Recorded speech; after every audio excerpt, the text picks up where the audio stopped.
The kingdom of Babylon conquered Jerusalem.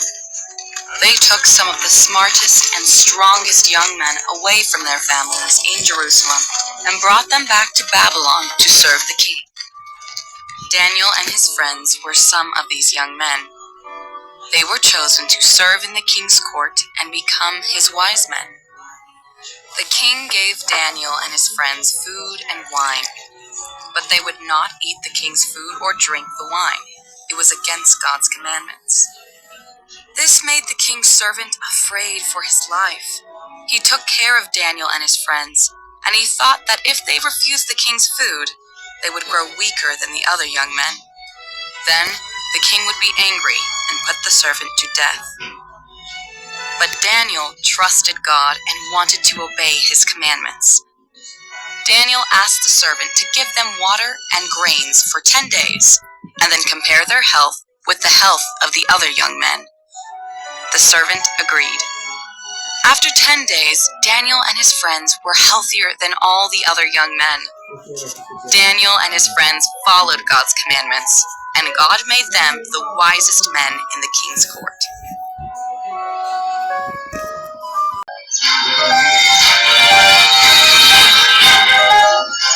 Once upon a time, in a faraway land, there lived a mighty king named Nebuchadnezzar. He was the ruler of the great Babylonian Empire, a land of grand palaces, lush gardens, and towering walls. King Nebuchadnezzar was a powerful and wealthy king, and he had many wise advisors who helped him rule his kingdom.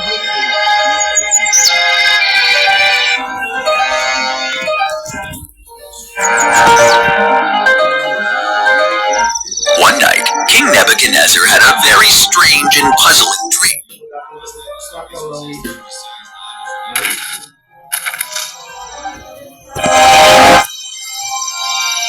It was a dream that left him feeling anxious and troubled.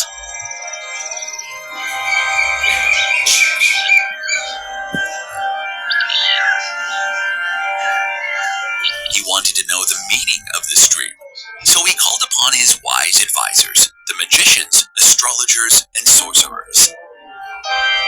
I have had a dream that troubles me, and I want to know what it means. The astrologers knew that their king had a short temper, and that he would punish them harshly if they couldn't interpret his dream correctly.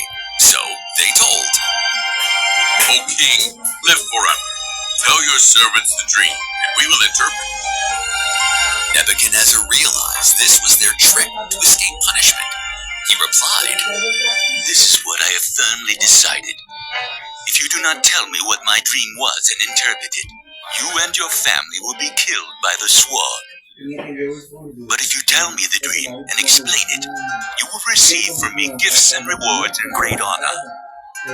Once more, they replied, Let the king tell his servants the dream, and we will interpret it. The king was certain they were trying to gain more time. If you do not tell me the dream, there's just one penalty for you. You have conspired to tell me misleading and wicked things all this time, and the punishment is death. There is not a man on earth who can do what the king asks. No king has ever asked such a thing from any magician or astrologer. What the king asks is too difficult. No one can reveal it to the king except the gods. This made the king so angry and furious that he ordered the execution of all the wise men of Babylon. In anger, the king gave the command to begin killing his wise men. This included Daniel and his 3 friends, known by the Babylonian names Shadrach, Meshach, and Abednego.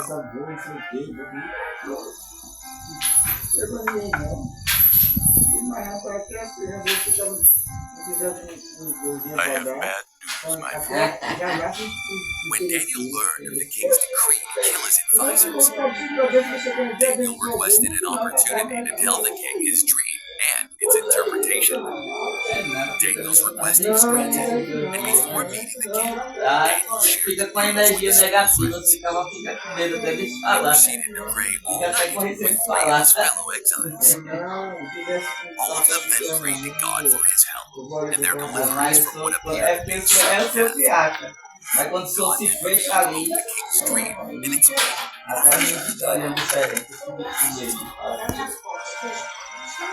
During the night, the mystery was revealed to Daniel in a vision. Then Daniel praised the God of heaven. I thank and praise you, God of my fathers. You have given me wisdom and power. You have made known to me what we asked of you.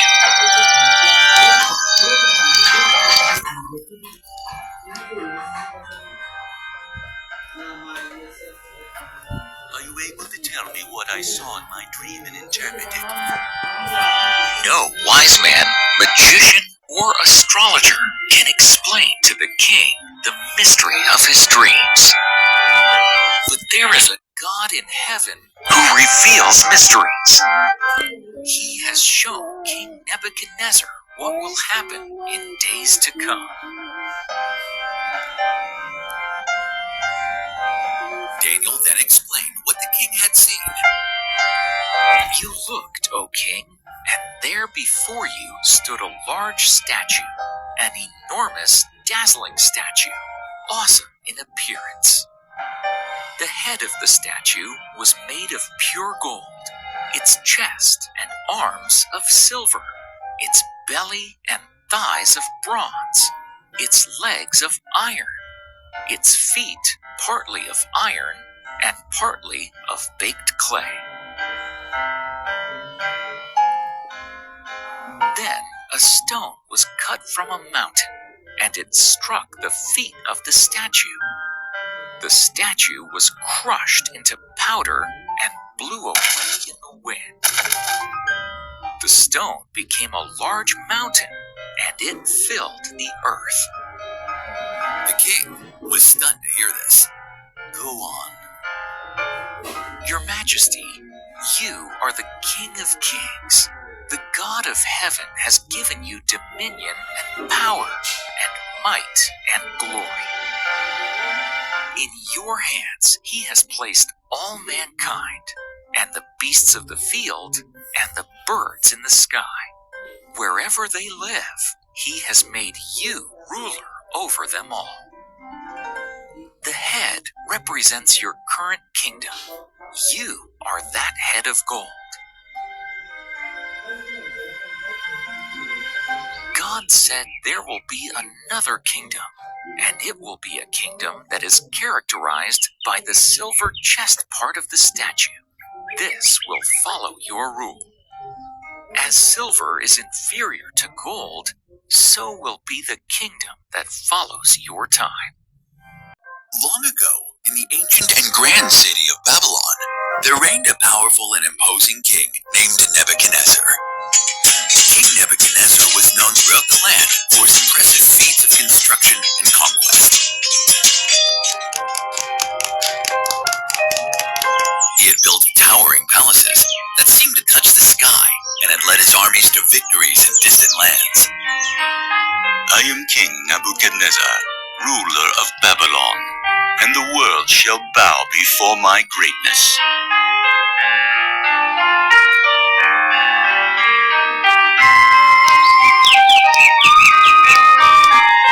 When Israel was under the reign of Nebuchadnezzar, he called into his service young noblemen to be trained in the house of the king for 3 years.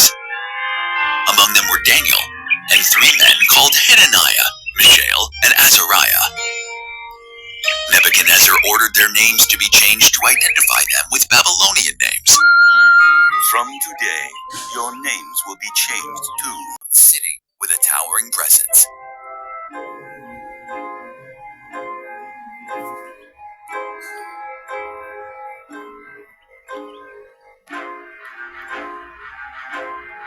Behold, the magnificent golden statue of King Nebuchadnezzar, the ruler of all Babylon. When the music plays, all must bow down and worship this symbol of power. Any subject who refused to bow down before the image would be punished by being thrown into a fiery furnace and burnt to death. While everyone agreed, there were some who did not. Shadrach, Meshach, and Abednego were not only known for their intelligence, but also their unwavering faith in their God. These men could not in good conscience kneel before the image of the Babylonian king. We serve a mighty God, and we will never bow to an idol made of gold. No matter what challenge comes our way, our faith remains unshaken. Play the music. As the music echoed throughout the magnificent city, thousands upon thousands of people knelt before the towering golden statue, their voices chanting praises to King Nebuchadnezzar. We bow to King Nebuchadnezzar's golden statue. But amidst the sea of bowed heads, Shadrach, Meshach, and Abednego remained standing tall, defying the king's command. O King Nebuchadnezzar, there are those who defy your decree. Shadrach, Meshach, and Abednego refuse to bow to your statue. Upon hearing this, King Nebuchadnezzar's face contorted with rage. He summoned the three friends to his majestic palace, where they stood before the mighty ruler. Is it true, Shadrach, Meshach, and Abednego, that you dare to defy my command and refuse to worship my statue?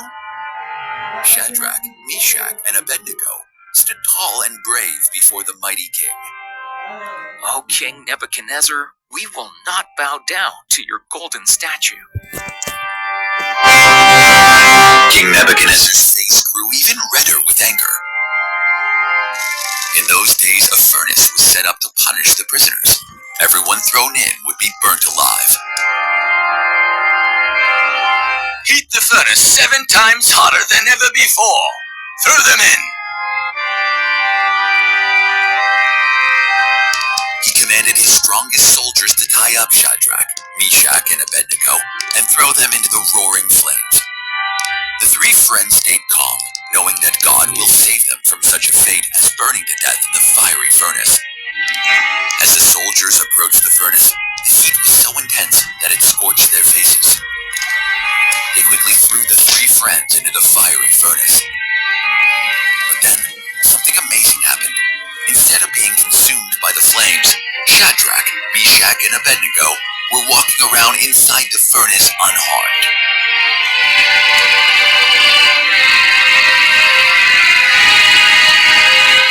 And even more astonishing, there was a fourth figure with them, who looked like the Son of God, protecting them from the heat. The men are all unharmed, as are their clothes, when they step out of the fiery furnace. King Nebuchadnezzar couldn't believe his eyes. He called his advisors. Is there anything wrong with the furnace? Wasn't it heated enough? Yes, O King, we did as you commanded. But I see 4 men walking freely in the midst of the fire. And they are not hurt. And the 4th looks like a divine being. It's indeed a miracle.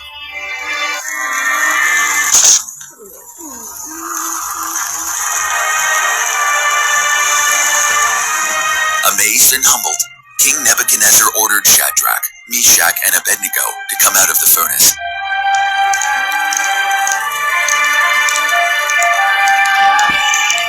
They emerged without a single burn, or even the smell of smoke on their clothes. The entire kingdom witnessed the power of the one true God. Some leaders were jealous of Daniel, so they made a new law. People could only pray to King Darius. Whoever disobeyed would be thrown into a lion's den. Darius agreed.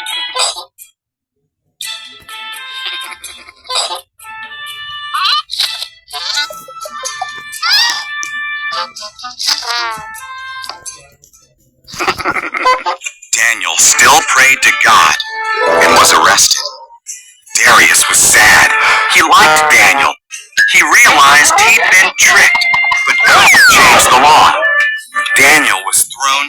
lions.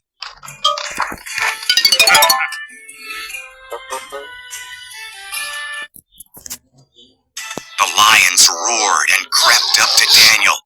Then an angel arrived. It was God who sent him. The angel shut the lions' mouths. Daniel spent the night there unharmed.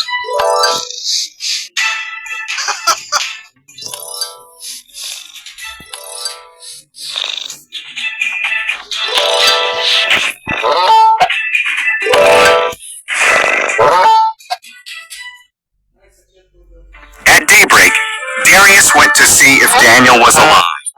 God sent an angel to save me, Daniel said. The king was thrilled. Daniel was pulled out of the den.